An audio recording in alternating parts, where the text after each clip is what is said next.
Samantala mga kapuso, sa iba pong balita, nagkasundo na raw po sina Senate President Juan Miguel Zubiri at House Speaker Martin Romualdez na itigil muna ang bangayan tungkol sa charter change. Nangyari po yan na magkita ang dalawa sa ika-100 kaarawan ni Presidential Legal Counsel Juan Ponce Enrile kahapon. At may unang balita si Ian Cruz. Mga lider ng dalawang kapulungang nagbabangayan sa isyu ng Chacha. Pero pagdating sa ika-100 kaarawan ni Chief Presidential Legal Counsel Juan Ponce Enrile, nagkamayan at nagyakapan sina Senate President Juan Miguel Zubiri at House Speaker Martin Romualdez. Sabi po namin ay let's work professionally, tigil mo ng bangayan. Yan pong mensahe namin ay in the day of hearts, work together to pass legislation for our people at isang tabi muna namin yung away.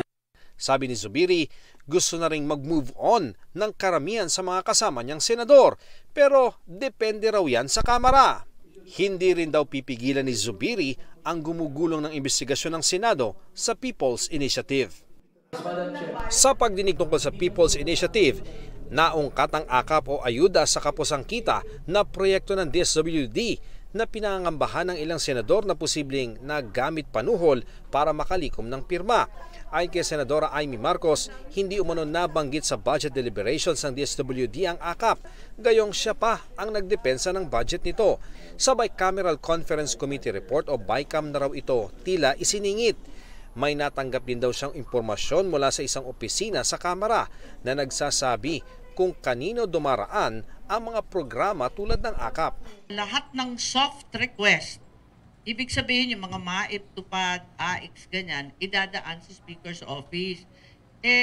Yung iba, kilala naman natin yung mga AIX, TUPAD, MAIP na yan. Pero nung sinabi yung AKAP, nagulat ako, sabi ko, ano ba yung AKAP na yun?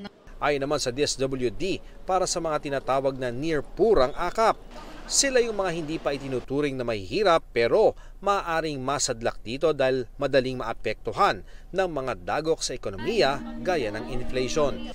Binubuo pa ang guidelines kaya ayon kay DSWD Secretary Rex Gatchalian, wala pa ni isang kusing ang nagasto sa budget ng AKAP. Wala pa talagang guidelines, so hindi pa tayo nakaka-payout. Lahat ng programa ng DSWD, hindi natin papagamit sa kahit na anong exercise pang politikal. Git naman ni House Senior Deputy Speaker Aurelio Gonzales Jr., pirmado ng mga senador ang BICAM report na naglalaman ng pondo ng AKAP. They approve it. In fact, Senator Amy signed this committee report, this BICAM. They are stopped from speaking against or criticizing what they have approved unless they tell us now that voted yes without reading the budget or at least the conference committee report. Malinaw po, last December, 2 beses po nag-meet ang Bicameral Conference Committee at napag-usapan po itong programang AKAP ng DSWD. Yung programang ito, kay bago-bago, sisirain po ng ating pong ilang sa mga senador, wag naman po sana ganon.